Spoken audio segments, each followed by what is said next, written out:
E falando nesse entrega que começou, a gente tem ainda alguns minutinhos aqui, Elô, mas não dá pra gente encerrar contigo sem falar sobre isso, né? O homem da mala que acusa o assessor de Lira de criar esquema de lavagem de dinheiro ligado ao kit de robótica, tá? A gente vai falar desse escândalo agora do kit de robótica em Alagoas. Vocês lembram disso? Aquela investigação da Polícia Federal, Efesto, sobre as vendas superfaturadas desses kits para prefeituras de Alagoas, reduto ali eleitoral de Arthur Lira. Aquela operação, gente, que acharam o cofre cheio de dinheiro, vocês lembram disso, né? E aí a investigação da Polícia Federal rastreou Pedro Magno Salomão, o homem que é flagrado distribuindo dinheiro no esquema em Brasília e Maceió. Ele deu um depoimento à Polícia Federal em junho, julho, se eu não me engano, no meio do ano. Elô vai lembrar a gente, em junho, né? E aí agora teve acesso, né?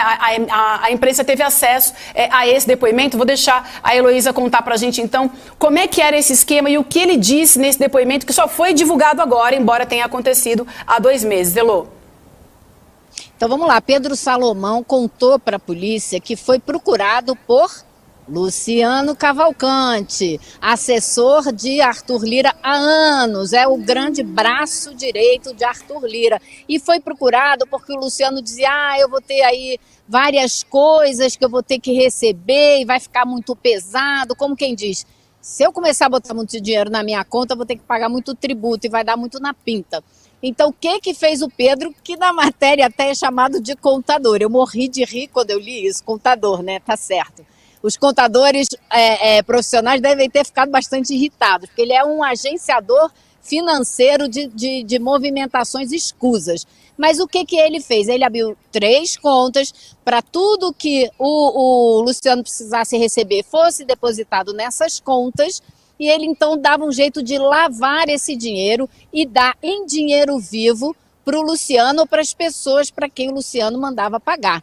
E o motorista do Luciano foi flagrado pela polícia distribuindo o dinheiro. E foi no carro do motorista do Luciano que a polícia encontrou aquele caderninho que tinha os pagamentos, que aparecia o nome lá do Arthur Lira, do filho do Arthur Lira, do pai do Arthur Lira. Então tudo leva a crer que esse agenciador aí financeiro fazia os pagamentos da família toda, do pai, do avô e do filho, né? Do filho do Lira e do pai dele, além de outras coisinhas mais.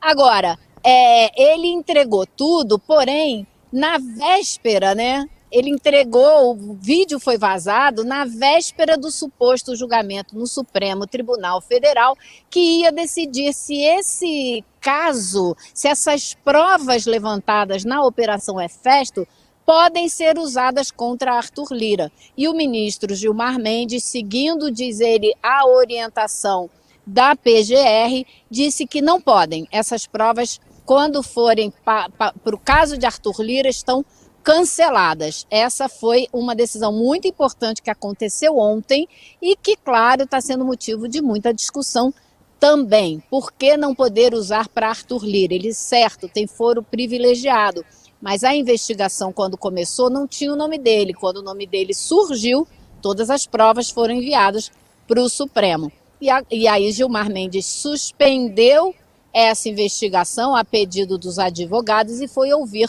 o outro lado. E ontem mudou de entendimento e cancelou as provas no que diz respeito a Arthur Lira. E não tem como não achar estranho isso acontecer 1 mês depois dos dois estarem em Portugal tomando vinho, celebrando a vida, né? Não tem como não achar estranho. Não tem como não causar indignação. É o que eu digo. Toma a decisão que quiser, porque cada um tem seu entendimento. E ele deve entender 100 vezes mais de direito do que qualquer pessoa que a gente conhece. Deve entender. Agora, se não faz arrependimentos de troca de vinho, de carinho, de risada e etc., a gente, poxa, tem uma percepção. Se faz isso logo antes, a gente tem outra percepção. Não tem como, gente. Não tem como não associar uma coisa a outra. 1 mês antes está tomando vinho em Portugal. Entendeu? Junto. Não tem como a gente não ter isso na cabeça. Mas você não entende nada. Tá bom, não entendo nada. Mas tenho o direito de ficar revoltado. Tenho o direito de ficar revoltado. Não, eu acho, Edu, na hora que eu ouvi isso ontem, eu fiquei chocada. Honestamente, fiquei chocada. Porque a gente vem acompanhando, né, e levantando muita coisa, mas eu acho que cabe pegar os especialistas e ouvir e analisar essa decisão ponto a ponto e ver o que realmente ela aponta, o que ela diz, se é defensável, se não é, por outras pessoas que fazem parte do meio jurídico.